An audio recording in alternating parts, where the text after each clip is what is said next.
To be happy doesn't mean to indulge in foolishness.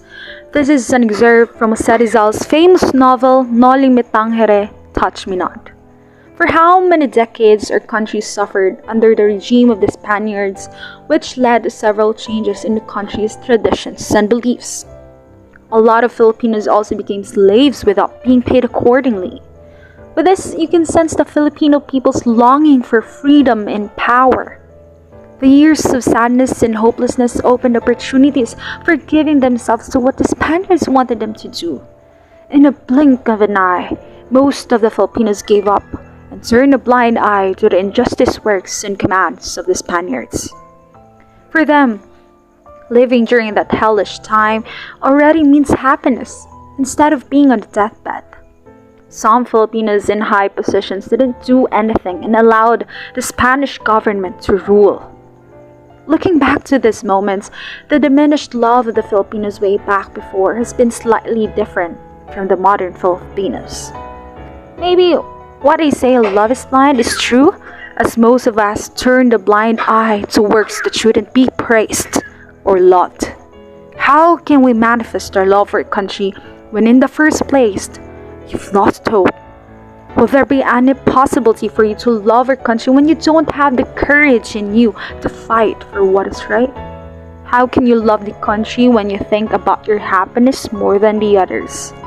How can you show love for your country when you chose to degrade your country as you perceive it as inferior to others? Is it considered love for your country when you chose to believe and have faith in those people who did dirty when they were on their thrones? How can you hate cheaters when you were the one who cheated on your country? These are all foolishness, a betrayal to your country. Wake up, brothers and sisters. It's time to make a change. Now hear me out. You don't think that a change is impossible, right? Because it is indeed possible. How? My fellow countrymen, the change starts with you.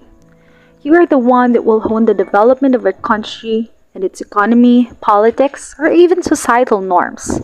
Each one of us has the role of completing missing pieces of the puzzle.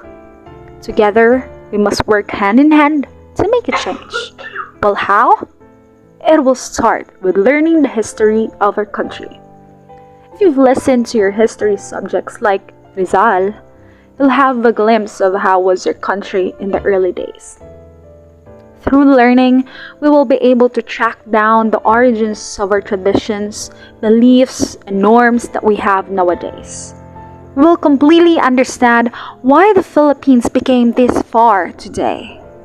Also, we should purchase local materials or items in our country rather than imported ones. We should prioritize discovering the beautiful destinations in our country before we travel beyond our country's shore.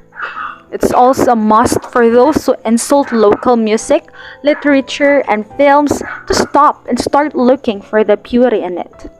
Stop comparing the other countries' masterpieces and focus more on our own. Remember that we do not gain anything from indulging and promoting it unless we do it for masterpieces. We must also be aware of all the laws our country has and follow them accordingly.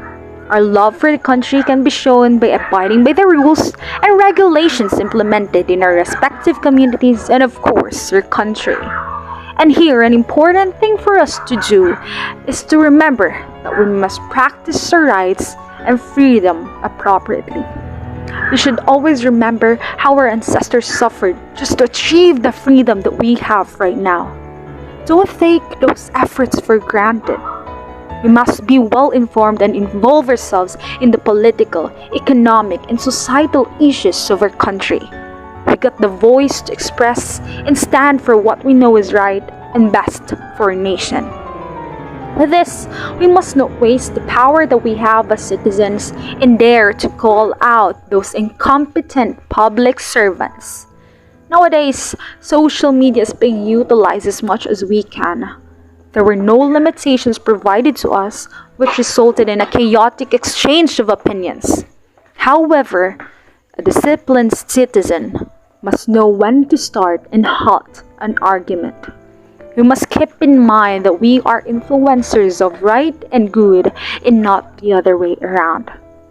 We should all show our fellow countrymen and those who are foreign to our land the love that we have for our country.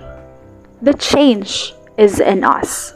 We should take part in that change and make ourselves beneficial rather than a burden to our country, the Philippines. Ladies and gentlemen of the Filipino land, we must keep in mind how Rizal and other heroes offered themselves to achieve the freedom and independence that we have right now. Simple gratitude for loving our own country is more than enough to make their efforts worthy. In this modern time, people indeed have a lot of issues to discuss. Both local and national coverage and several electronic devices are utilized because of discoveries and inventions. Comparing the different eras that our country had, it is safe to say that the status of our country nowadays is far from what we had decades ago. We can say that we have happiness because of the freedom and independence that we have. But keep in mind, my brothers and sisters, happiness must have limitations. Be wise enough to examine what is making you happy.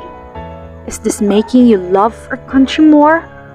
Or does this just take you away from connecting to our country?